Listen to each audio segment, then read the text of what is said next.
అన్న నమస్తే అన్న. నమస్తే అన్న. చాలా సంతోషం ప్రసాద్ అన్న. అడగంగానే మీ విలువైన సమయం, మీ వర్గాల గురించి మాట్లాడడానికి మాకు సమయం ఇచ్చినందుకు మీకు ప్రత్యేక ధన్యవాదాలు. Thank you. ఇట్లా ఎట్లున్నారే శారీరకంగా, మానసికంగా అంతా బాగున్నారా? బాగున్నా, థ్యాంక్ యూ సో మచ్ అన్న. ఓకే, చాలా బాగున్నాం అన్న. ఏందన్నా ఏంది ఏబిసిడి వర్గీకరణ అంటే? అసలు ఏంది ఏబిసిడి వర్గీకరణ అంటే? ఎవరు ఉంటారు ఈ వర్గాలలో? ఎంతసేపు మాలలు మాదిగలేనా, లేదంటే ఉపకులాల రిప్రజెంటేటివ్గా ఎవరు ఉన్నారు? ఎందుకు ఈ ఎస్సీలను అంటే మాలలు మాదిగలనే రిప్రజెంటేషన్ అవుతా ఉంది? మిగతా వర్గాల గురించి మాట్లాడే నేతలు ఎవరంటే ఏం చెప్తారు అన్న? థ్యాంక్ యూ అన్న. ముందుగా మా యొక్క అభిప్రాయాన్ని కూడా మమ్మల్ని కూడా కన్సర్న్ చేసినటువంటి సిగ్నేచర్ స్టూడియో గారికి నిజంగా ధన్యవాదాలు అన్న. థ్యాంక్ యూ అన్న. ప్రధానంగా అన్న ఎస్సీ వర్గీకరణ అనేటువంటి అంశం మీదనే ఈరోజు ఉభయ రాష్ట్రాలు కావచ్చు, దేశం కావచ్చు చర్చ నడుస్తూ ఉన్నటువంటి క్రమంలో కేవలం ఇది సోదర కులాలైనటువంటి, అంటే ఈ ఎస్సీలలో ఉన్నటువంటి అభివృద్ధి చెందిన కులాలైనటువంటి మాల సోదరులకు, మాదిగ సోదరులకు ఉన్నటువంటి పంచాయతీగానే పరిగణిస్తూ ఉన్నటువంటి భావన. కానీ రిజర్వేషన్ అనేది తెలంగాణ రాష్ట్రంలో 59 కులాలకు సంబంధించినటువంటి అంశం అన్న. ఓకే, 59 కులాలు ఈ తెలంగాణ రాష్ట్రంలో ఉన్నాయి. ఆ 59 కులాలకు సంబంధించినటువంటి అంశము రిజర్వేషన్ అనేటువంటి అంశాన్ని ఎస్సీలలో మనం ముందుగా తీసుకొస్తాం. అయితే ఈ 59 కులాలలో అవునన్నా కాదన్నా మాల మాదిగ సోదర కులాలతో పాటు మిగతా 57 కులాల అభిప్రాయాన్ని కూడా పరిగణలోకి తీసుకోవాల్సిన బాధ్యత సభ్య సమాజానికి ఉన్నటువంటి విషయాన్ని అవునన్నా కాదు, ప్రభుత్వాలు కూడా వీళ్ళని పరిగణలోకి తీసుకోవాలి. ప్రభుత్వాలు కూడా ఈ 57 కులాల యొక్క అభిప్రాయాన్ని కూడా తీసుకున్నట్లయితేనే ఆ యొక్క రిజర్వేషన్ ప్రక్రియని ముందుకు కొనసాగించేటువంటి పరిస్థితిని మనం ఉంటది. అది బాగుంటది. అది అంటే హెల్తీ డిస్కషన్, హెల్తీ ఫ్రెండ్లీగా మనం వెళ్ళిపోతా ఉన్నటువంటి అంశం అన్న. ఇకపోతే మా నేతకాని సామాజిక వర్గం అన్న, నేను నేతకాని సామాజిక వర్గానికి చెందినటువంటి విద్యార్థి నాయకుడు అన్న. ఉస్మానియా సిటీలో విద్యార్థి నాయకుడు, విద్యార్థి ఉద్యమాల్లో పనిచేసుకుంటూ వస్తున్నటువంటి క్రమం. ఇక్కడ నేతకాని విద్యార్థి సంఘం రాష్ట్ర అధ్యక్షునిగా అన్న, రిజర్వేషన్ అనేటువంటి అంశాన్ని చాలా సున్నితమైనటువంటి అంశం అన్న ఇది. ఎందుకంటే అన్నదమ్ముల పంచాయతీని ఎంత క్షుణ్ణంగా పరిశీలిస్తే అంత మంచి రిజల్ట్ అనేది వస్తుంది.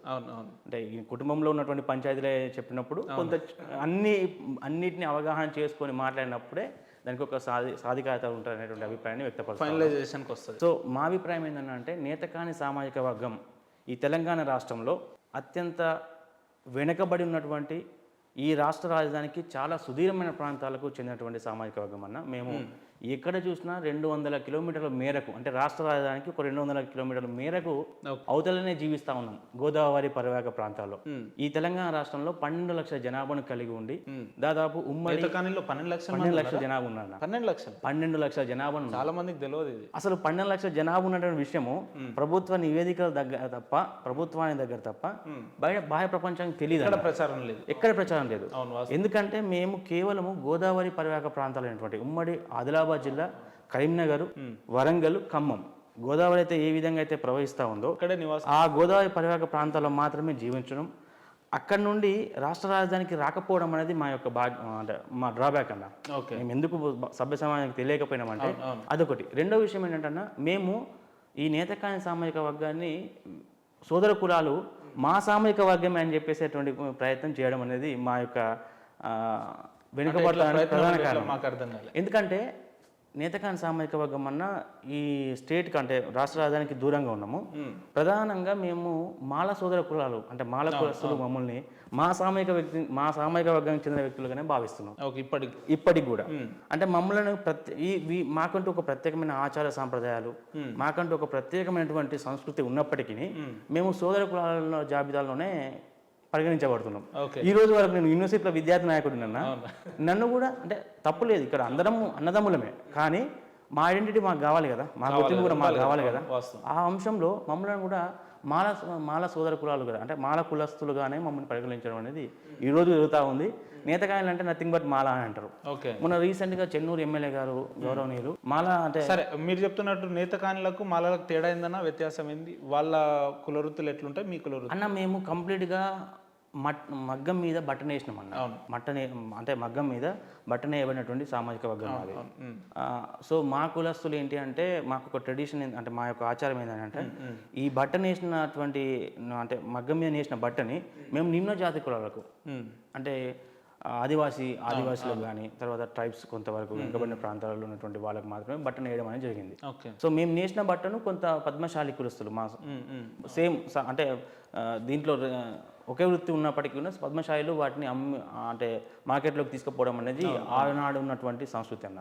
అంటే ఇది మార్కెట్లో వాళ్ళు పర్చేజ్ చేసారు. ఓకే. సో ఆ విధంగా మా సామాజిక వర్గం అక్కడి వరకు ఉందన్న. ఇకపోతే కానీ ఈ మాలలు మిమ్మల్ని ఓన్ చేసుకునే ప్రయత్నం ఎట్లా జరిగింది అసలు? అంటే ఇంతకుముందు రిజర్వేషన్ కేటగిరీషన్ అన్న 2002లో ఇంప్లిమెంటేషన్ జరిగినటువంటి రిజర్వేషన్ కేటగిరీలో మేము సి గ్రూప్లో వచ్చినాము. ఓకే. అంటే ఉమ్మడి ఆంధ్రప్రదేశ్లో చాలా చిన్న జనాభా. అవునన్నా కన్నా ఈ ఉమ్మడి ఆంధ్రప్రదేశ్లో. బట్ తెలంగాణ ఏర్పడ్డాక మా ఐడెంటిటీ మాకు వచ్చింది. అవునన్నా కన్నా గత ప్రభుత్వం బీఆర్ఎస్ పార్టీ ప్రభుత్వం మాకు రాజకీయ ప్రాతినిధ్యమే కన్నా. అవును. అంతిమంగా కావాల్సిన రాజకీయ ప్రాతినిధ్యం. సో రాజకీయ ప్రాతినిధ్యంలో మా సామాజిక వర్గం నుండి ఒక మొట్టమొదటిసారిగా ఎమ్మెల్యేని ఎంపీని చూసినటువంటి అదృష్టం గత ప్రభుత్వం బీఆర్ఎస్ పార్టీ ప్రభుత్వం మాకు అందించినటువంటి ఒక గొప్ప అంటే మీ వర్గాలను అయితే బీఆర్ఎస్ పార్టీ గౌరవించిన 100%. అంటే మమ్మల్ని మొట్టమొదటిసారిగా సభ్య సమాజానికి రాజకీయ ప్రాతినిధ్యం కల్పించినటువంటి పార్టీ బీఆర్ఎస్ పార్టీ ప్రభుత్వం. గతంలో ఎట్లుండే దీనస్థితిలోనే ఉండేనా? మేము అసలు అన్న ఈ రోజు కూడా ఈ 12 లక్షల జనాభాకు నేడు ఈ రోజు ప్రజెంట్ పరిస్థితి ఏంటంటే మాకు ఒక రాజకీయ ప్రాతినిధ్యం లేదు. ఈ రోజు కోల్పోయినాం. ఓకే. గతంలో బెల్లంపల్లి శాసనసభ్యులుగా ఉన్నటువంటి వ్యక్తులను మేము ఇక్కడ కోల్పోయడం జరిగింది. పెద్దపల్లి పార్లమెంట్ కూడా మాది అన్న. ఆ పార్లమెంట్ అసెంబ్లీ ఎందుకు కోల్పోవాల్సి వచ్చింది? నిలకడలేని ఆలోచనల వైఖరి అంటే ఎట్లా? బలమైన సామాజిక వర్గం అంటే బలమైన వ్యక్తి మా మీద బలవంతుడు మా మీద పోటీ చేసినప్పుడు ఆటోమేటిక్గా బలహీనుడు పలసబడ్డ ఉద్దేశం అండి. సో బలమైన వ్యక్తి అది కేవలము చెన్నూరు, బెల్లంపల్లి, ధర్మపురి ఈ పెద్దపల్లి పార్లమెంట్ పరిధిలో ఉన్నటువంటి నేతకాని సమాజం మీద సోదర కులస్తుడు అయినటువంటి బలమైన వ్యక్తి అక్కడికి రావడం, అక్కడ మమ్మల్ని ఓన్ చేసుకొని మమ్మల్ని. సరే అన్న, నేతకాని ప్రతినిధిగా మీరు చెప్పండి, ఏబిసిడి వర్గీకరణ జరగడం మంచిది అంటారా? జరిగితే ఎవరికి లాభం, ఎవరికి నష్టం, ఏంటి ఈ సమస్య ఇంకెన్ని రోజులు ఉండవచ్చు అన్న? నేతకాని సమాజానికి చెందిన అభిప్రాయంగా ఎస్సీ వర్గీకరణను మేము 100% జరగాలని ఆకాంక్షిస్తున్నాం అన్న. రైట్. జరగాలని ఇంకొకసారి ఏబిసిడి 100% ఆమోదిస్తున్నారు. 100% నేతకానీలుగా ఎస్సీ వర్గీకరణ జరగాలి. రైట్. మీరేమో జరగాలంటున్నారు. ఇదే ఒక వ్యక్తిని రెంజల్ల రాయస్ అనే వ్యక్తి నేను 3 రోజుల క్రిందటే ఇంటర్వ్యూ చేస్తే వారు ఒక మాట అన్నారు, జరగాలి కానీ రాజ్యాంగబద్ధంగా జరగాలి అని అంటున్నాడు. ఇదే చెప్పదలుచుకో. ఏబిసిడి వర్గీకరణకు రాజ్యాంగబద్ధ వర్గీకరణకు ఏందన్నా తేడా? అంటే ఎవరి జనాభా దమాషా ప్రకారం ఎవరి వాటా వారు తీర్చాలి. ముందుగా ఈ యొక్క 59 కులాలలో ఏ సామాజిక వర్గం ఎంత జనాభాను కలిగి ఉంది, వాళ్ళని ఏ కేటగిరీలో, వాళ్ళ యొక్క స్థితిగతులు ఏంటి, వాళ్ళ అభివృద్ధి ఏంటి, వాళ్ళు ఈ రిజర్వేషన్ ఫలాలు ఏ విధంగా గతంలో పొందిండ్రు, భవిష్యత్తులో పొందడానికి అవకాశం ఉందనేటువంటి ప్రతి దాని మీద ఒక కూలంకుషంగా ఒక మంచి కమిషన్ నియమించి స్టాటిస్టికల్ డాటాను తీసుకొని వారి యొక్క అభిప్రాయం అంటే మళ్ళీ ఇక్కడ కూడా అభివృద్ధి చెందిన అంటే బలవంతునితో బలహీనుని జత చేర్చి రిజర్వేషన్ ని వర్గీకరిస్తే లాభం లేదన్న, అది నష్టమే జరుగుతుంది. ఖచ్చితంగా అట్లా జరగకుండా బలహీన వర్గాలకు కొంత ప్రయారిటీని అంటే ఇక్కడ రిజర్వేషన్ ప్రాముఖ్యత ఏందన్నా? అవునన్నా కదా డాక్టర్ బాబాసాహెబ్ దగ్గర 59 ఉపకులాలలో బలమైన సామాజిక వర్గం ఏది, బలహీన వర్గాలు ఏది? దాదాపు 2 కనిపిస్తాయి. అది మిగతా వాళ్ళ సభ్య సమాజానికి 2 కనిపిస్తాయి కదా. సోదర కులాలు వాళ్ళు బలవంతులు ఎలా అయినరు అంటే వాళ్ళు ఈ రిజర్వేషన్ ఫలాలను అనుభవించి బలవంతులు. వాస్తవానికి వాళ్ళ జనాభా దమాషా ప్రకారంగా వాళ్ళు ఉండొచ్చు కాక, కానీ అల్పసంఖ్యాక వర్గాలకు కూడా అందినప్పుడే కదా రిజర్వేషన్ యొక్క పూర్తి సాధికారత జరిగినట్టు, న్యాయం జరిగినట్టుగా. సో అల్పసంఖ్యాక వర్గాలకు కూడా ఆ రిజర్వేషన్ ఫలాలు అందాలంటే ఎవరి దమాషా ప్రకారం వారికి వాటిని కేటాయించాలి. ఈ క్రమంలో నేతకానుల యొక్క అభిప్రాయంగా ఏమంటున్నామంటే అభివృద్ధి చెందిన కులాలతోని అభివృద్ధి చెందని కులాలని ముడిపెట్టి లేదా బలవంతునితో బలహీనతను మునిపెట్టి వర్గీకరణ జరిగినట్లయితే అది నష్టం జరుగుతుంది. ఎందుకంటే ఒక ఎగ్జాంపుల్ అని ఇక్కడ ప్రస్తావిస్తా. నేతకాని సమాజం 12 లక్షల జనాభాను కలిగి ఉంది. ఈ 12 లక్షల జనాభాలో ఈ రోజు వరకన్నా మీరు నమ్మినా నమ్మకపోయినా 100% ఒక్క గ్రూప్ వన్ అధికారులు లేదన్న. మీరు ఎందుకో తప్పు 100% అన్న ఈ రోజు గ్రూప్ వన్ అధికారులు లేదన్న. మా సమాజం నుండి ఒకే ఒక గ్రూప్ వన్ అధికారి ఈ రోజు ఉన్నటువంటి సమాజం ఒకే ఒక గ్రూప్ వన్ అధికారి మేము చూడగలిగినాం. రెండోది 9 యూనివర్సిటీలు ఉంటాయన్న ఈ తెలంగాణ 9 యూనివర్సిటీలు ఉంటాయి కదా, ఒక అసిస్టెంట్ ప్రొఫెసర్ లేడన్న. అంటే మమ్మల్ని ఎంత అంటే మేమేమంటున్నామంటే మా వెనకబాటుతనానికి ఒక నిదర్శనం ఇది. మా దాంట్లో నెట్లు ఉంటాయి, జేఆర్ఎఫ్ ఉంటుంది, సెట్లు ఉంటాయి, అయినప్పటికీ మాకు ఒక అవకాశాలు అందుకోవడంలో మేము విఫలమైనాం. రైట్. ఇదే ప్రశ్న నేను ఒక మిత్రుడిని అడిగితే వారు ఏమన్నారంటే వాళ్ళకు మాలల కంటే మాదిగలకు లేదంటే మీలాంటి నేత కానీ సామాజిక వర్గానికి ఇటువంటి వాళ్ళకే రిజర్వేషన్ ఫలాలు ఎక్కువ ఉన్నాయన్న, కాకపోతే వాళ్ళు దాన్ని యూటిలైజ్ చేసుకోవట్లేరు, మేము ఎంతసేపు కులవృత్తులనే నమ్ముకుంటామని చెప్పి అక్కడే ఉంటున్నారు, బయటకు వచ్చి చదువుకుంటేనే కదా వాళ్ళు బయట సమాజాన్ని చదివేది, ఎంతసేపు కులవృత్తులు నమ్ముకొని అక్కడే ఉంటామనే భావనలో వాళ్ళు ఉండిపోయారు, మాలలో ఎంత కొంత అడ్వాంటేజ్ అయ్యారు కాబట్టి మేము బయటపడ్డాం అనే అంశం వారు మాట్లాడారు. వాడు చెప్పిన దానికి కొంత వేరకు నేను అంగీకరిస్తాను, ఒప్పుకుందాం. సరే మేము ఇంకా చదువులో వెనుకబడి ఉన్నాం కావచ్చు, కానీ చదువులో వెనుకబడి ఉన్నామని అంతకంటే కూడా మాకు అవకాశాలు రాకుండా అడ్డుకుంటారు అనేటువంటి విషయాన్ని కూడా మేము ఇక్కడ చెప్పదలుచుకున్నాం. ఓకే, ఏ విధంగా అంటే ఎట్లా అడుగుంటారు? ఏ విధంగానంటే మేము చదువులో వెనుకబాటు ఉన్నామనేటువంటి విషయాన్ని మీరు ఎక్కడ చెప్పగలుగుతున్నాము? ఉన్నత స్థాయి ఉద్యోగాలకు వచ్చేసరికి మనం చెప్పగలుగుతాం. అవును. అదే మాకు ఈరోజు మేము మంచిర్యాల జిల్లా పరిధిలోకి వస్తామన్న మంచిర్యాల జిల్లా గురించి ఒక యూనిట్ తీసుకుంటే, జిల్లా యూనిట్గా తీసుకుంటే అక్కడ ప్రతి జిల్లా స్థాయి ఉద్యోగాలన్నిటి కూడా మేమే సాధిస్తామన్న. ఓకే, మా సామాజిక వర్గం మంచి రిజల్ట్ ఉంటుంది. 100 మంది కేటగిరేషన్ చూసుకున్నట్టయితే 100 మంది పాపులేషన్లో మేము 100%లో న్యాయం చేసి మేము 70-60% మేము లీడ్కి వస్తున్నాం. ఓకే. ఈరోజు మనము డిఎస్సి ఉద్యోగాలలో కానీ, పంచ సెక్రటరీ ఉద్యోగాలు, గ్రూప్ 4 ఉద్యోగాలు, అవన్నీ ఇంటర్వ్యూ లేని పోస్టులు అన్న. అవును. ఎక్కడైతే ఇంటర్వ్యూను కలిగి ఉన్నటువంటి పోస్టులకు మేము రాగలేకపోతున్నాం. ఎందుకంటే ఒకటే ఎగ్జాంపుల్, వడ్డించేవాడు మనోడైతే ఆటోమేటిక్గా ఎక్కడున్నా మనకు వచ్చేది ఫలం మనకు వస్తున్నట్టుగా మేము అక్కడ వడ్డించే దగ్గర లేకపోవడం మా దురదృష్టకరం. ఎందుకంటే ఆ స్థాయికి మేము వెళ్ళలేకపోతున్నాం. ఆ స్థాయికి వెళ్ళాలంటే అన్ని ప్రాతినిధ్యం ఉండాలి కదా, అన్ని రంగాల్లో ప్రాతినిధ్యం ఉన్నప్పుడు ఆ స్థాయికి మేము వెళ్ళగలుగుతాం. ఆ విషయంలో మేము కొంచెం కోల్పోయినామన్నా. ఫలాలు అందకపోతే ఇదే నేతగాని ప్రసాద్ అనే వ్యక్తి ఉస్మాన్ యూనివర్సిటీలో చదువుకోకపోయి ఉండేవాడు కదా, ఇలాంటి ఛానల్కి ఇంటర్వ్యూ ఇస్తున్నాడు అంటే మీ సామాజిక వర్గం కూడా బయటకు వస్తుందనే కదా అన్న. మా దాంట్లో నుండి ఈ రోజు వరకు 100లో కనీసం 2% కూడా మేము బయటికి రాలే అన్న. ఇంకా 2% కూడా ఈ రోజుకు అంటే మీకే చెప్పినా గ్రూప్ 1 అధికారిని కూడా మేము చూడలేకపోయినాం.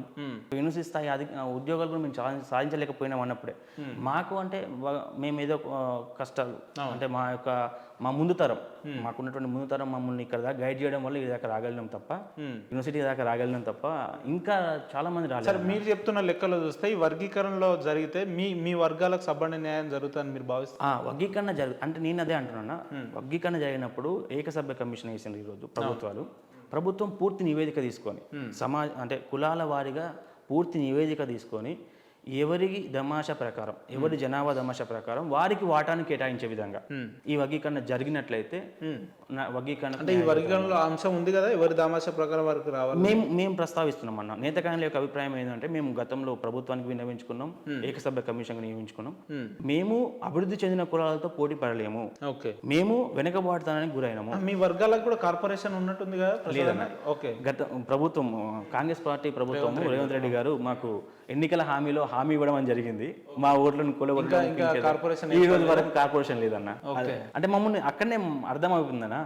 అదే బలమైన సామాజిక వర్గాలకు ఇమీడియట్ గా చేస్తారు, మాకు మాత్రం ఇంకా ఓన్లీ హామీ ఇచ్చేసి ఎన్నికల నేపథ్యంలో మీ అవసరాలు, మీ ఓటు కావాలి, మీ ఓటు దంచుకున్నాం, మాకు ప్రాతినిధ్యం. ఇదే మేము ఈ తెలంగాణ రాష్ట్రంలో బెల్లంపల్లి, ధర్మపురి, చెన్నూరు, ఈ పెద్దపల్లి పార్లమెంట్ పరిధిలో మేజర్ జనాభా అన్న. ఈ రోజు కూడా మేజర్ జనాభా. ఒక్క పార్లమెంట్ సెగ్మెంట్లో దాదాపు 180,000 ఓట్లు ఉన్నాయన్న. ఒక్క పెద్దపల్లి పార్లమెంట్లోనే 180,000 ఓట్లు ఉన్నాయి. అది స్టాటిస్టికల్గా ఉన్నటువంటి అనాలిసిస్ డాటా, అది ఓటర్ల జాబితాని అందించడం. సో దాన్ని బేస్ చేసుకొని బెల్లంపల్లి సభలో ముఖ్యమంత్రి రేవంత్ రెడ్డి గారు నాటి పిసిసి అధ్యక్ష హోదాలో వెళ్ళి నేతకానులకు ప్రత్యేక కార్పొరేషన్ ఏర్పాటు చేస్తాము, ఏర్పాటు చేస్తామని చెప్పిండు. ఈ రోజుకు దాని మీద ప్రక్రియ ఎటువంటి ప్రక్రియ అసలు చర్య జరగట్లేదు.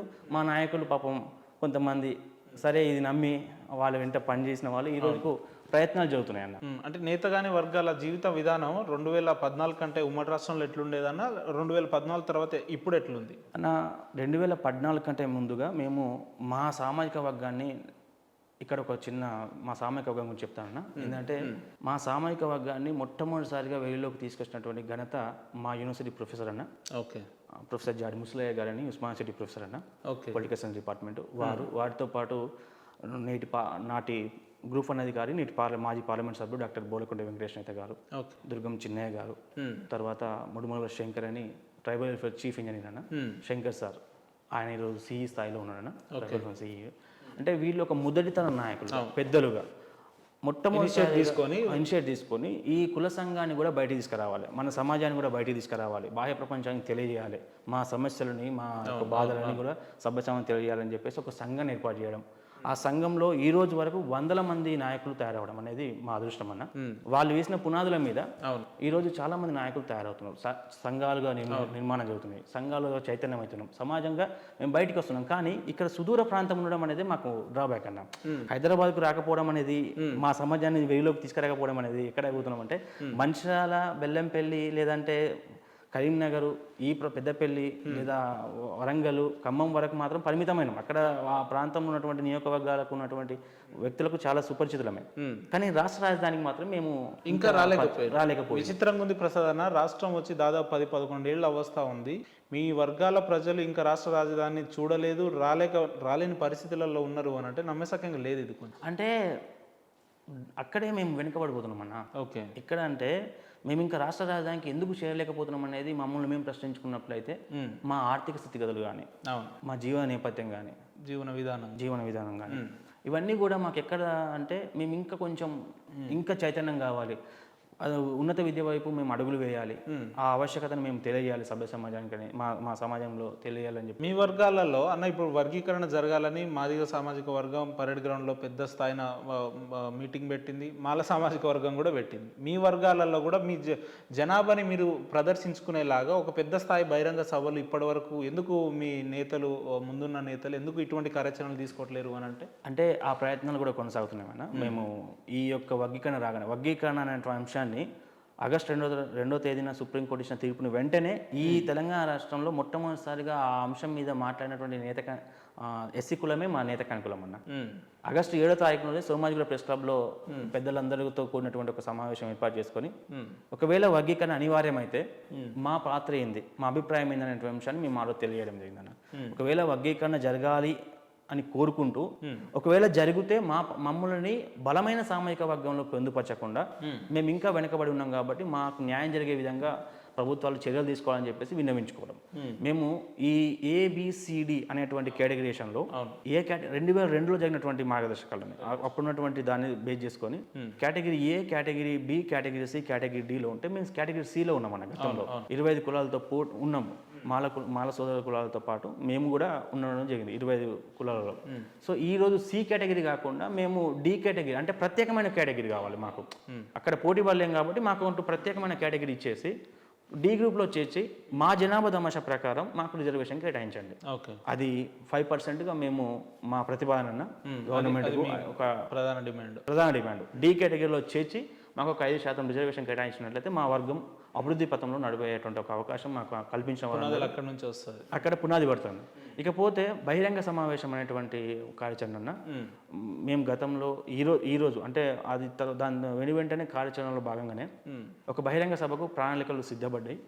దానికి కావాల్సినటువంటి ప్రయాసాలు అన్నీ ఉంటాయి కాబట్టి ఆ ప్రయత్నాలు మీ రాష్ట్ర నాయకత్వం సిద్ధంగా ఉందన్న. త్వరలోనే ఖచ్చితంగా బహిరంగ సభ 1,00,000 మందితో బహిరంగ సమావేశం ఏర్పాటు చేయాలన్నటువంటి కార్యాచరణ మేము ఆల్రెడీ స్టార్ట్ చేసినాము. ఆ క్రమంలోనే 2 సమావేశాలు కూడా విజయవంతం చేసాం. 30 సంవత్సరాలలోనే మీ వర్గాల గురించి ఈ రకంగా ఎక్కడ గుక్క తిప్పకుండా వారి సమస్యల గురించి కానీ భవిష్యత్ కార్యాచరణ గురించి ఇంత అనర్గళంగా మాట్లాడుతున్నారంటే మీకు ఇది ఎట్లా సాధ్యమైంది అన్న? ఇదంతా కూడా మా పెద్దల యొక్క ఆశీర్వాదం అన్న. నేను విద్యార్థి ఉద్యమాల నుండి నేను వాస్తవానికి ఒక ఉన్నత స్థాయి ఉద్యోగం సాధించాలనేటువంటి ఒక ఆకాంక్షతోనే హైదరాబాద్కి రావడం జరిగిందన్న. ఎవరైనా అదే ఆలోచనతో వస్తారు. యూనివర్సిటీ నిజాం కాలేజీలో గ్రాడ్యుయేషన్ అన్న. తెలంగాణ మూవ్మెంట్ ఒకవైపు నడుస్తూ ఉన్న క్రమంలోనే నేను గ్రాడ్యుయేషన్ నిజాం కాలేజ్కి వచ్చిన. అక్కడ నేను చూసింది ఏంటంటే నా సమాజం పట్ల కొంత అంటే నేను డాక్టర్ బాబాసాహెబ్ అంబేద్కర్ గారి ఆలోచన, మహనీయుల యొక్క ఆలోచన విధానంతో వాళ్ళ భావజాలంతో అప్పుడే చదువుకోవడము, నేర్చుకోవడం, అసలు ఈ సభ ఇక్కడ దాకా రాగలిగినా అంటే because of doctor Babasaheb Ambedkar గారు అన్న. సో నేనేం నేర్చుకున్నానంటే నా చదువు నా సమాజానికి కొంత ఉపయోగపడాలి. The purpose of education to be moralise and to be social అనే గొప్ప వాక్యాన్ని ఈ రోజుకు దాన్ని నేను అదే బేస్ చేసుకున్నాను. నా ఎడ్యుకేషన్ నా సొసైటీకి ఉపయోగపడాలనేటువంటి ఒక కాన్సెప్ట్. సో అక్కడ నుండి స్టార్ట్ చేశా. సో మా గురువర్యులు, నా మార్గదర్శకులు అంతా కూడా పెద్దలు, ఒక ఉన్నతమైన మేధావులు, వారిని నడిపిస్తూ ఉంటారన్న. ఎట్లా ఏ విధంగా అంటే ఈ సమాజానికి మంచి చేయాలి, ఒక ప్రయత్నం చేద్దాం. ఎందుకంటే ఎక్కడోకో చాలా స్టార్ట్ కావాలన్నా. ఇప్పుడు మీరే అన్నారు, వాస్తవానికన్నా ఎందరో మంది యూనివర్సిటీకి వచ్చి ఉద్యోగాలు సాధించినటువంటి క్రమంలో వెళ్ళిపోతూ ఉంటారు. కానీ నాకు మాత్రం ఈ కాన్సెప్ట్ అంటే ఈ పరమైనటువంటి సామాజిక స్పృహ కలిగి కొంత నా సమాజానికి చెయ్యాలి అనేటువంటి ఒక తపనతో నేను ప్రయత్నాలు చేస్తున్నాను. దానిలో భాగంగా ఇక్కడ దాకా రాగలిగిన అందరి యొక్క ఆశీర్వాదాలు భగవంతుని దీవెన అని చెప్పేసి నేను బలంగా నమ్ముతున్నాను. ఎందుకు సంఘం ఏర్పాటు చేయాలనే ఒక ఆలోచన ఎందుకు వచ్చింది మీకు? అంటే తెలంగాణ ఉద్యమంలోన మనం కొట్లాడుతున్నాం. నేను టీఆర్ఎస్వి విద్యార్థి విభాగంలో పనిచేస్తూ ఉన్నాం. అప్పుడు ఆ కాలం బ్రహ్మాండంగా మంచి యాక్టివిటీగా పనిచేస్తూ ఉన్నాం. మండల కేంద్రంలో అందరి యొక్క మండలంలో పొందిన విద్యార్థి నాయకుడిని. ఓకే. అక్కడ నుండి గ్రాడ్యుయేషన్కి వచ్చేసరికి ఇక్కడ నిజాం కాలేజీలో రాగానే కొంత బీఆర్ఎస్విలో పనిచేయాలి. అప్పుడు టీఆర్ఎస్వి నేటి బీఆర్ఎస్విలో పనిచేద్దాం, మంచిగా మూమెంట్లో ఉండాలి. తెలంగాణ రాష్ట్ర సాధన ఉద్యమం అందరి యొక్క ఆకాంక్ష కాబట్టి రిజిస్ట్రేషన్లు ఉండాలనేటువంటి ఆకాంక్షతో పనిచేస్తూ ఉన్న క్రమంలో ఇక్కడ కుల సంఘాల పాత్ర వచ్చిందన్న. జేఏసీలో కుల సంఘాల పాత్ర కూడా మనకు కీలకంగా వ్యవహరించాల్సిన సమయం వచ్చింది.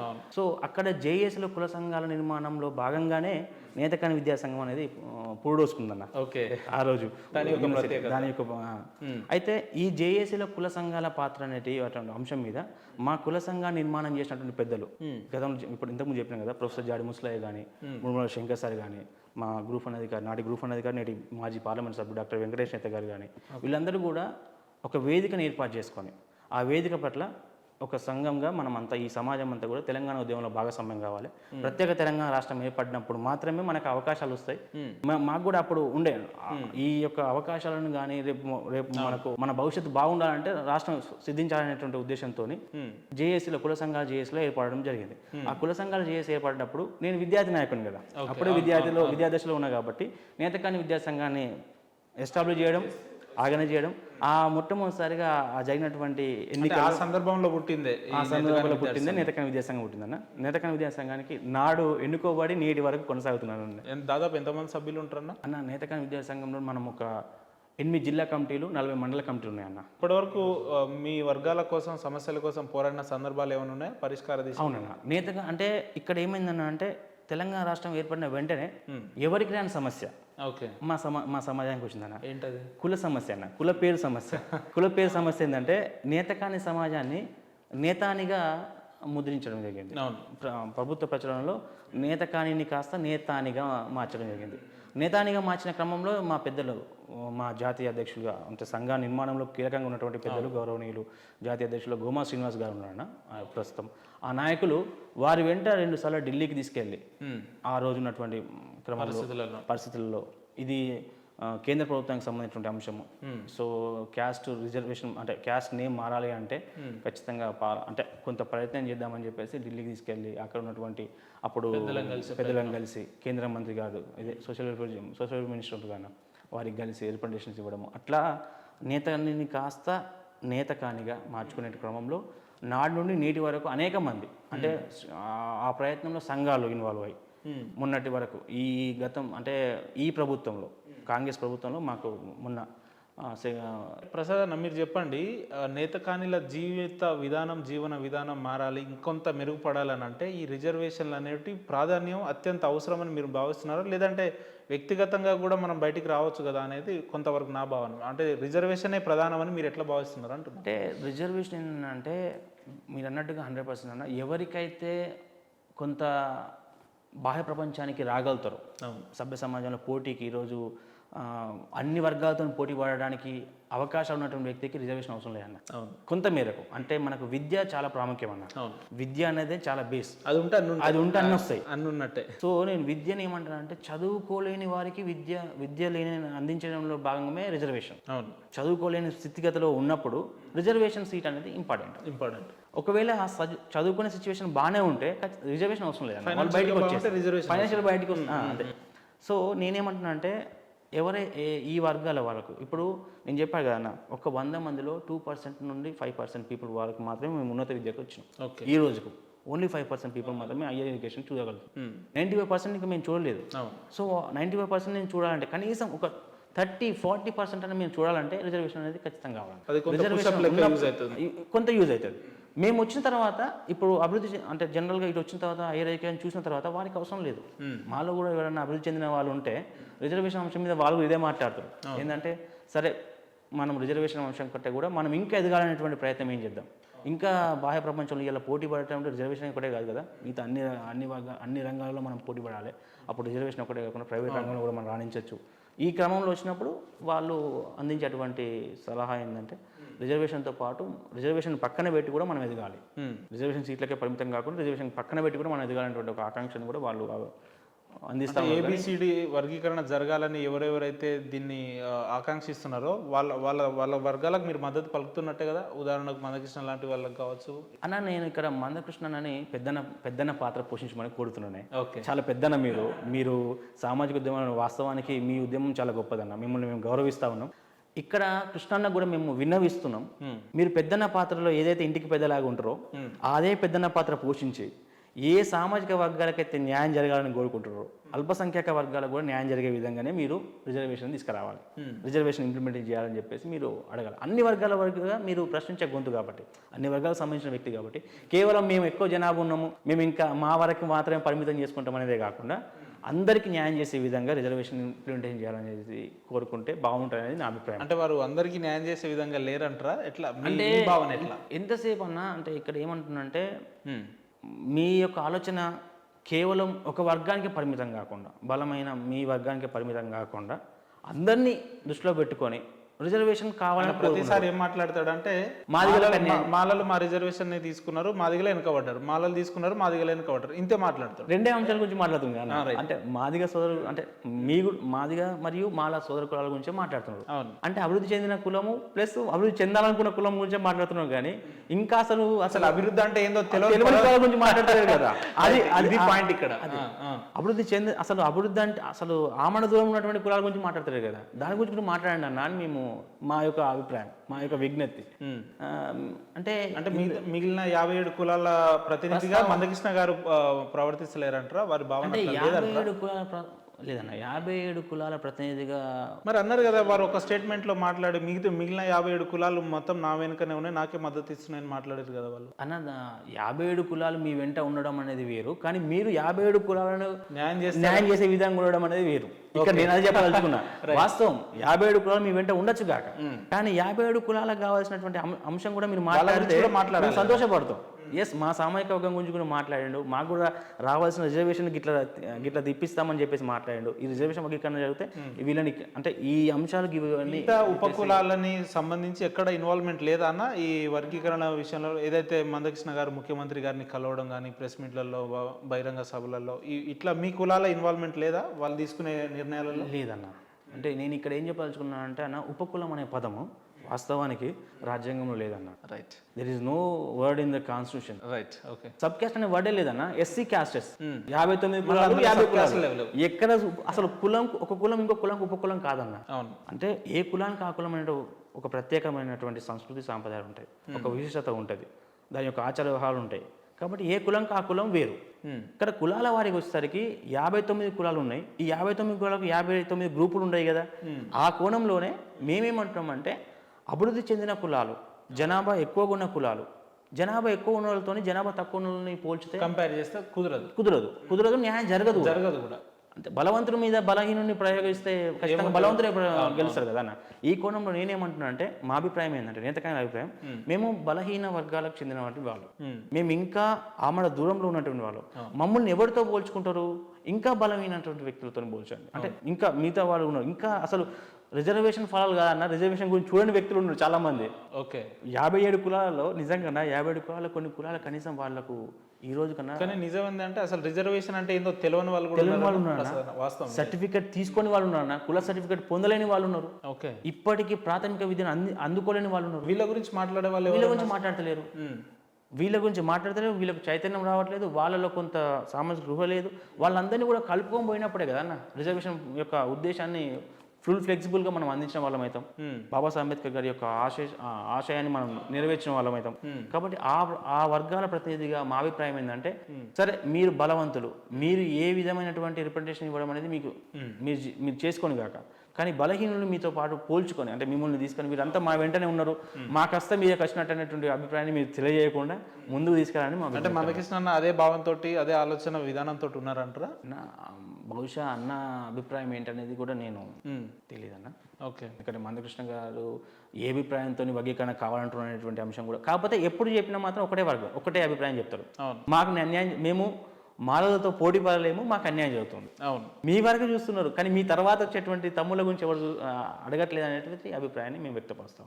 అడగండి, మా గురించి కూడా అడగండి. కానీ ప్రసాద్ అన్న, ఒక క్వశ్చన్ మీరు ఇంత చెప్పిన తర్వాత నిజంగా నాకు ఒక మనసు చెలించే ఒక ప్రశ్న అడుగుతున్నా. ఉన్నత విద్యావంతులు మీరు, మనంతా యూనివర్సిటీ బ్యాక్గ్రౌండ్ నుంచి వచ్చిన వాళ్ళమే కాబట్టి, స్వతంత్రం వచ్చి దాదాపు 76-70 ఏళ్ళు అవస్థ ఉంది. ఈ 70 ఏళ్ళ దాకా కూడా మనలాంటి వర్గాలు ఇంకా రిజర్వేషన్ కావాలని పోరాటంలోనే నిమగ్నం అయిపోయినాం. ఇక జీవితంలో అనుభవించేది ఎప్పుడు, ఆ ప్రతిఫలాలు మనకు వచ్చేది ఎప్పుడన్నా? అన్న ఇక్కడ తప్పిదం ఎక్కడ ఉందంటారు? వాస్తవం అన్న, ఇప్పుడు మనము ఓవరాల్గా చూస్తున్నా రిజర్వేషన్ అనేది చాలా సున్నితమైందని ఎందుకు చెప్పానంటే, ఇంకా అందుకోలేని వాళ్ళు చాలా మంది ఉన్నారు. అందుకోవాలని ఆరాటపడే వాళ్ళు ఉన్నారు. అందుకున్న వాళ్ళు ఇంకా ఎక్కువ పొందాలనే వాళ్ళు ఉన్నారు. ఈ 3 కేటగిరీని చూద్దాం. అందుకోలేని వాళ్ళు ఉన్నారు, అందుకోవాలని ఆశపడే వాళ్ళు ఉన్నారు, అందుకున్న వాళ్ళు ఇంకా ఎక్కువ అందుకోవాలనేటువంటి వాళ్ళు ఉన్నారు. ఇక్కడ నేను ఇదే చెప్పాను, ఎవరైతే బలంగా వారి యొక్క అన్ని రంగాలలో బలం, ఈ రోజన్నా 57 కులాల నుండి ప్రాతినిధ్యం, రాజకీయ ప్రాతినిధ్యం చాలా ముఖ్యమన్న. అవునన్నా కాదన్నా, చట్టసభల్లో సభ్యులుగా ఉన్నప్పుడే ఆ వర్గాల యొక్క గొంతుకుగా అయ్యింది, ఆ వర్గాలకు ఏమన్నా ఫలం అందేటువంటి అవకాశం ఉంటుంది. అవునా కదా? ఇక్కడ నా సమాజం అన్న, నేతకాని సమాజం కేవలం గోదావరి పరివాహక ప్రాంతాల్లో ఉంది. మాకున్నటువంటి అవకాశాలన్నా Bellampalli, Chennur, Dharmapuri plus parliament, Peddapalli parliament పడింది. మాకున్నటువంటి గిక్కడే అన్న. మేము నకిరేకలు, తుంగతుర్తి, వద్దనపేట లేదన్నా అచ్చంపేట, తర్వాత ఇటు మేము రాలేము, జుక్కలు ఇలాంటి మేము ఈ ప్రాంతం, నాగకర్నూలు ఈ ప్రాంతంలో మేము పోలేమన్న. మా సమాజమే లేదు అక్కడ. మా సమాజం లేని దగ్గర మేము పోయి పోటీ రాజకీయ ప్రాతినిధ్యం వహించలేము. మమ్మల్ని ప్రాతినిధ్యం వహించాలన్నా మమ్మల్ని కన్సిడర్ కూడా చేయరు. కానీ ఇక్కడ ఏమవుతుందంటే, మా ప్రాంతంలో ఈ రోజు వరకు 75 సంవత్సరాలు అన్న, 75 సంవత్సరాల చరిత్రలో ఈ రోజు వరకు మేము 2 సార్లు మాత్రమే అసెంబ్లీలో అడుగుపెట్టాం. అది ఒక వ్యక్తి 2 సార్లు మాత్రమే అసెంబ్లీలో అడుగుపెట్టాం. ఒక ఎంపీని మాత్రం మేము చూడగలను. మేము మా గురించి ఇంకా మేము ఎంత వెనుకబడి ఉన్నామన్నా, అంటే చట్టసభలో రాజకీయ ప్రాతినిధ్యం ఇచ్చే వాళ్ళు రెండో విషయం అన్న. మేమే కాదు, మాలాంటి కులాలు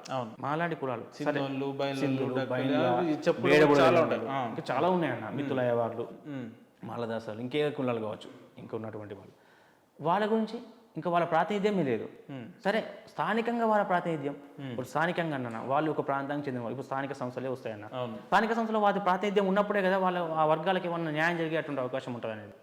సో ఎస్సీ వచ్చినాకనే బలవంతుడు అయినటువంటి బలమైన కులాలు, పెద్ద కులాలు, సామాజికంగా అంటే బలం ఉన్నటువంటి సామాజిక వర్గాలే అవకాశాలు పొందుకున్నప్పుడు బలహీనునికి ఎక్కడికి వస్తాయన్న. కాబట్టి ఏ ప్రాంతంలో అయితే వారి జనాభా ఉంటుందో ఆ ప్రాంతం పట్ల రాజకీయ ప్రాతినిధ్యం వాళ్ళకి కల్పించేటువంటి అవకాశం కల్పించండి.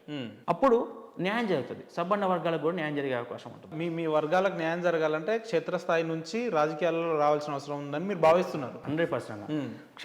భవిష్యత్తులో రాబోయే రోజులు రాజకీయాల్లో వచ్చే అవకాశాలు ఏమైనా ఉన్నాయా అన్న? అది ఇక కాలమే సమాధానం చెప్తుంది. మనం అయితే ప్రయత్నం చేస్తున్నాం అన్న, గట్టి ప్రయత్నం చేస్తున్నాం. సమాజంలో ప్రజలతో ఉన్నటువంటి ఒక ఆకాంక్ష ఉంది. ప్రజలకు నా వంతుగా ఏదైనా ప్రయత్నం చేద్దాం అంటే అన్ని వర్గాల ప్రజలకు, ఇక్కడ కేవలం నా సామాజిక వర్గానికి కాకుండా నా సమాజం కూడా చిన్న సమాజం, దీన్ని కూడా నేను బయట తీసుకొస్తాను. ఇట్లా ఏదైతే అసలు గొంతుకలేనటువంటి సామాజిక వర్గాలకు కూడా నాయకత్వం ప్రాతినిధ్యం వహించినప్పుడు ఖచ్చితంగా వారి గొంతుకై నేను వారికి ఏదైనా పని చేసినప్పుడే మంచి అవుతుంది అనేటువంటి ఒక ఆకాంక్షతో నేను ఉన్నాను.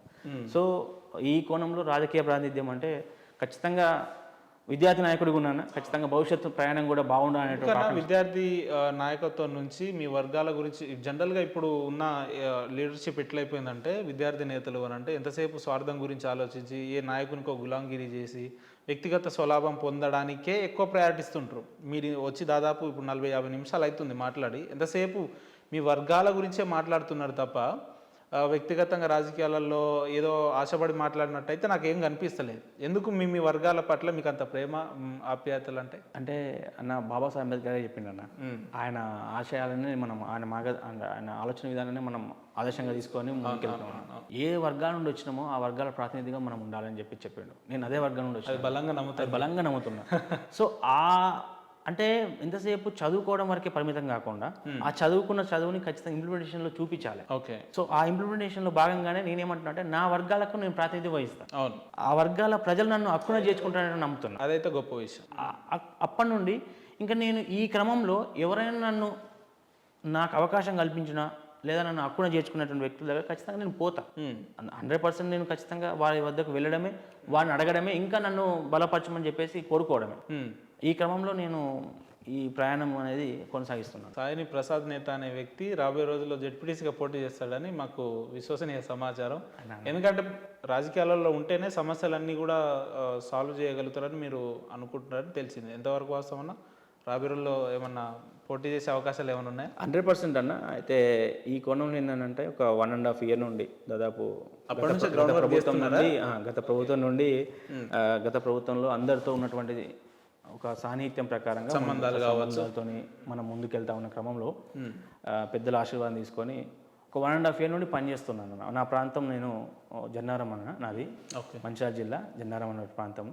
ఆ మట్టిగడ్డ మీద పుట్టి వారి యొక్క అక్కడ ఉన్నటువంటి అందరి యొక్క ఆశీస్సులతోని అక్కడ నుండి జన్నారం నుండి ఎక్కడైతే 250 kilometers మేరకు అక్కడ నుండి హైదరాబాద్కి రావడం, ఈ హైదరాబాద్లో ఈ దేనిదిన అభివృద్ధిలో భాగంగా ఇక్కడ దాకా రావడం అనేది గొప్ప విషయం అన్న. సో ఆ ప్రజలకు నేను ఖచ్చితంగా నా వంతుగా నేను ఏదో ఒక ప్రయత్నం చేయాలనేటువంటి ప్రయత్నంలో భాగంగా ఖచ్చితంగా స్థానిక సంస్థల వైపు అంటే మీ స్వయం కృషితోటి చదువుకొని హైదరాబాద్ వరకు వచ్చి యూనివర్సిటీ ప్రాంతాలలో ఉండి ఏం జరుగుతుందని తెలుసుకొని మళ్ళీ ప్రజల దగ్గరికి పోదాం అంటున్నారు. అదైతే గొప్ప విషయం, నేను దాన్ని యాక్సెప్ట్ చేస్తాను. థ్యాంక్ యూ అన్న, మంచి అంశం అది. అదే అక్కడ నుండి వచ్చిన ఖచ్చితంగా ఆ ప్రాంతానికి నేను చేయాలి. అవును. సో నేను ఎక్కడ నుండి మొదలు పెట్టాలి అంటే నా ప్రాంతం నుండి మొదలు పెట్టాలి. నేను పుట్టిన గడ్డకి నేను ఖచ్చితంగా ఏదో పని చేసుకుంటూ ఇంటికి గెలిచి రచ్చ గెలిచాలి అంటారు కదా.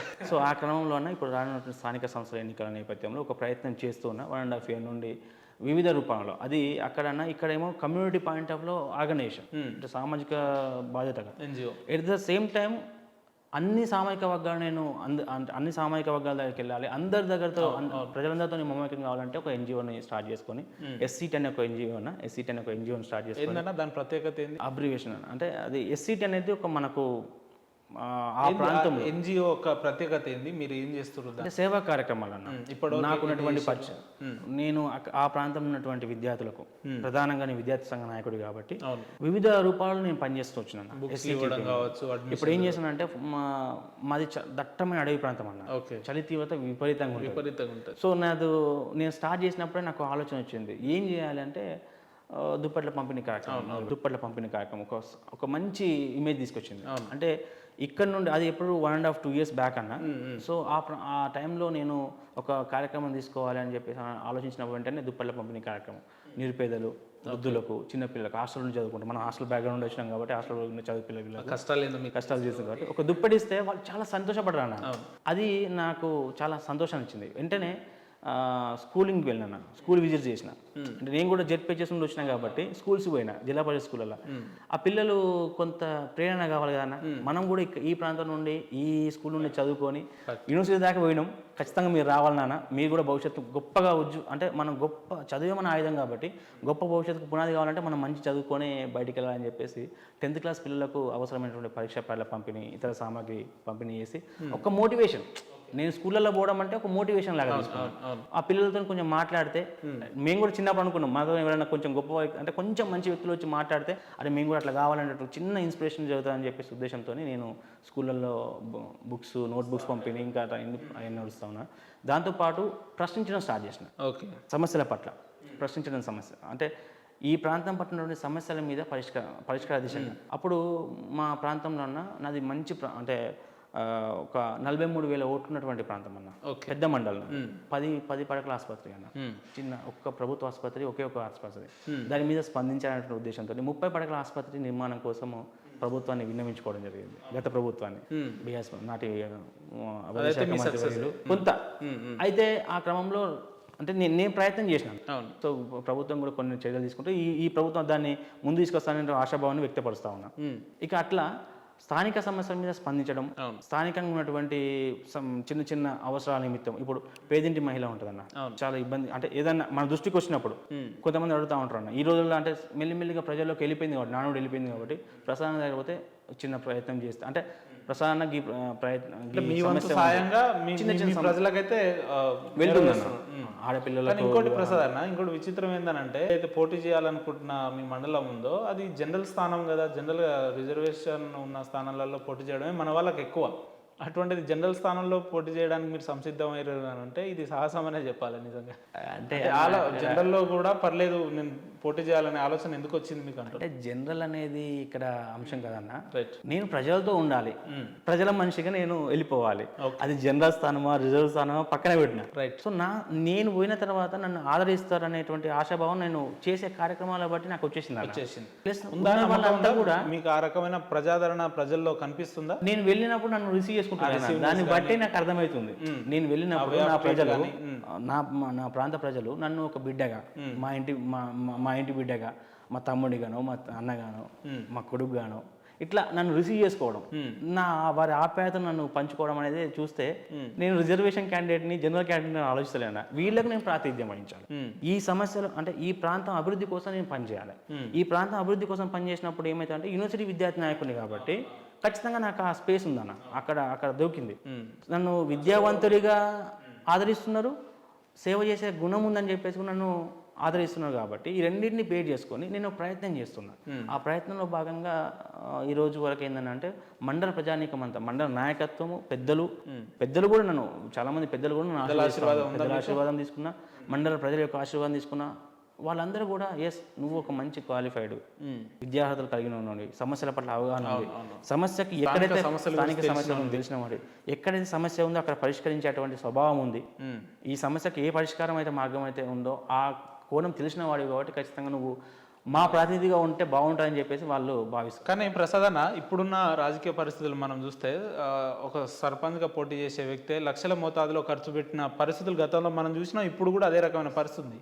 అటువంటిది ఒక జెడ్పీటీసీగా పోటీ చేయాలని అంటే ప్రసాద్ నేత గారి దగ్గర ఎన్ని కోట్లు ఉండాలి, ఆర్థిక వనరులంతా ఎట్లా సంపాదిస్తాడు, ఎట్లా సమకూర్చుకుంటాడు? అన్న కోట్ల సంగతి అయితే కాలమే సమాధిస్తాడు. డబ్బు అనేది అంటే చేసే పనిలో డబ్బు అనేది సెకండరీ ఆప్షన్. వాస్తవానికి నా కమిట్మెంట్, నా విజన్ అనేది ప్రజలకు చెప్పినప్పుడు ఆర్థిక వనరులు కూడా కావాలి, ఆ మోతాదులో అందులో భాగం. ఆ ఆర్థిక వనరులు కూడా సమకూర్చుకుని ఇప్పుడు ఏదైనా అవసరం ఉంది అన్నప్పుడు ఆటోమేటిక్ అయిపోతుంది అన్న. ప్రయాణం సాగుతా ఇప్పుడు దాకా ఇబ్బంది లేదు, భవిష్యత్తులో కూడా ఇబ్బంది రాని నేను నమ్ముతున్నాను. సో ఆ కోణంలో ఏంటి అంటే ప్రతిదీ డబ్బుతోనే ముడిపెట్టకుండా ముందుగా ప్రజలతో మమేకమైదాం, వారి సమస్యల్లో, వారి కష్ట సుఖాల్లో.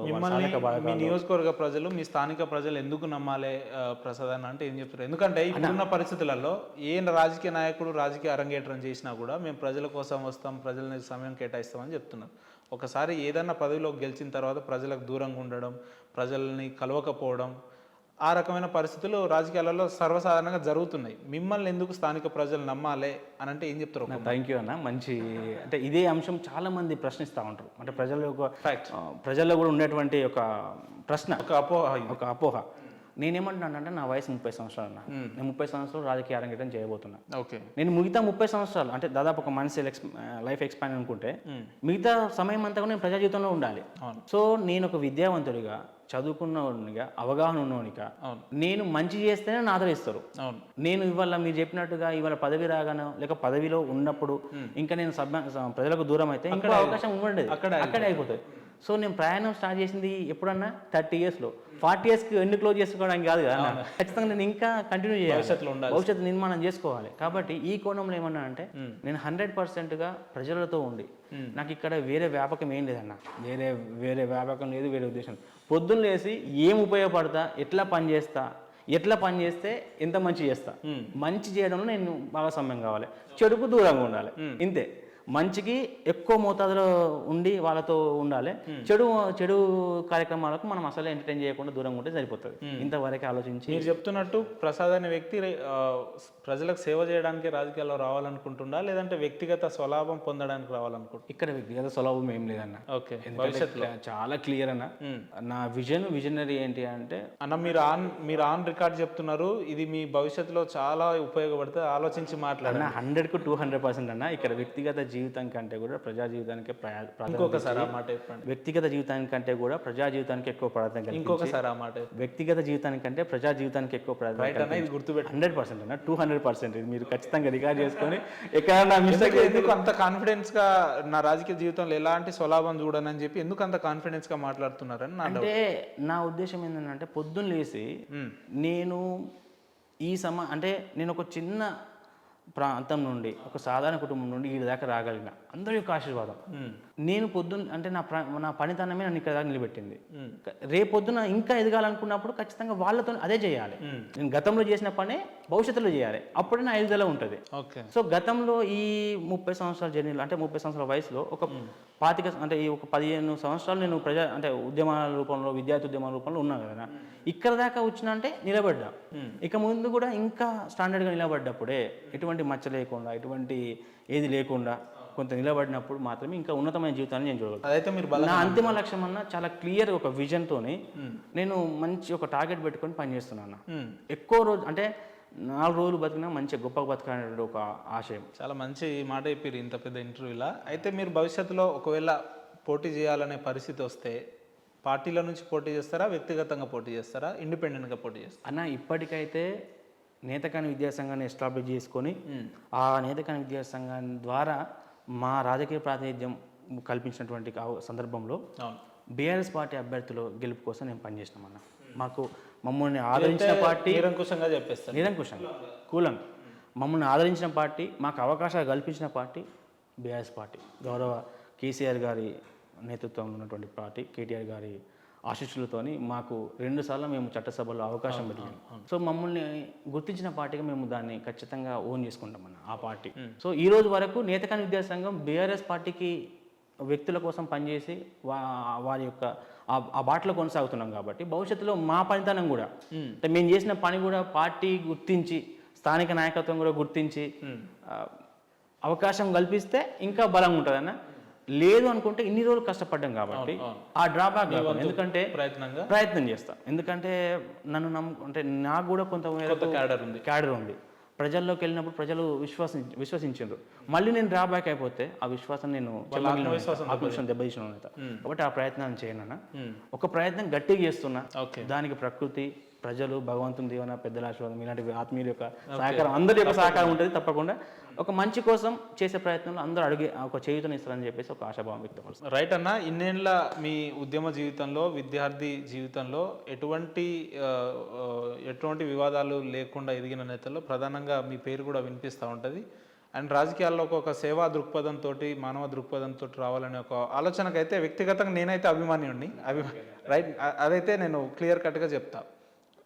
మీ కమ్యూనిటీ వాళ్ళని ఉద్దేశిస్తూ, మీ ప్రాంత ప్రజలను ఉద్దేశిస్తూ, మీ నియోజకవర్గ ప్రజలను ఉద్దేశిస్తూ మా ఛానల్ తరపున మంచి సందేశం ఇవ్వాలి ప్రసాద్ గారు అని అంటే మీ వర్గ ప్రజలకు ఏం చెప్పుకుంటారు మీరు? అన్న ఇక్కడ నేతకాని సమాజంకి సంబంధించినటువంటి ప్రసాద్ నేతగా, విద్యార్థి నాయకుడిగా మా సమాజం యొక్క అభిప్రాయాన్ని బాహ్య ప్రపంచానికి తెలియజేసేటువంటి వేదికగా మేము ఈరోజు సిగ్నల్ స్టూడియోకి రావడం నిజంగా ఒక సందర్భం, ఒక గొప్ప అదృష్టంగా భావిస్తున్నాం అన్న. మమ్మల్ని కూడా వెలుగులోకి తీసుకురావడం అనేది ఆ సందర్భంగా మీకు నిజంగా కృతజ్ఞతలన్న. ఇలాగే మా యొక్క అంటే ఎక్కడైతే ఇంకా దూరంగా ఉన్నటువంటి వర్గాలకు వారి యొక్క అవకాశాన్ని పంచుకునేటువంటి వేదికలు మాకు అందిస్తే ఖచ్చితంగా మా అభిప్రాయం కూడా తెలియజేసిన వాళ్ళం అవుతాం. మా అభిప్రాయం తెలియజేసిన వాళ్ళం అవుతాం. మేము కూడా ఈ సమాజంకి పరిచయమైన వాళ్ళం అవుతాం. మా బాధలు, మా సమస్యలు ఇవన్నీ కూడా తెలియజేసేటువంటి ఒక సందర్భం వస్తుందన్న. సో ఈ క్రమంలో ఇంకా ముందుకు వెళ్ళేటువంటి క్రమంలో అందరూ కూడా అవకాశాలు కల్పించాలని చెప్పేసి కూడా ఆకాంక్షిస్తున్నాను. రైట్ ప్రసాద్ అన్న, అడగంగానే మీరు మా ఛానల్కి వచ్చి మీ వర్గాల ప్రజల్లో ఉన్న అంశాలని తీవ్రంగా బయట చెప్పే ప్రయత్నం చేసినందుకు మీకు ప్రత్యేక ధన్యవాదాలు అన్న. రాబోయే రోజుల్లో మీ నియోజకవర్గ ప్రజలు ఆశిస్తున్నట్టు వ్యక్తిగతంగా నేను కూడా ఆశిస్తున్నా. మీ నియోజకవర్గ ప్రజలకు మీరు మరింత సేవ చేసేలాగా, వారికి చేరువగా ఉండాలి, రాజకీయాలలో మరింత స్థాయికి వెళ్ళాలని చెప్పి మనస్ఫూర్తిగా కోరుకుంటున్నాను. థ్యాంక్ యూ అన్న. Thank you so much.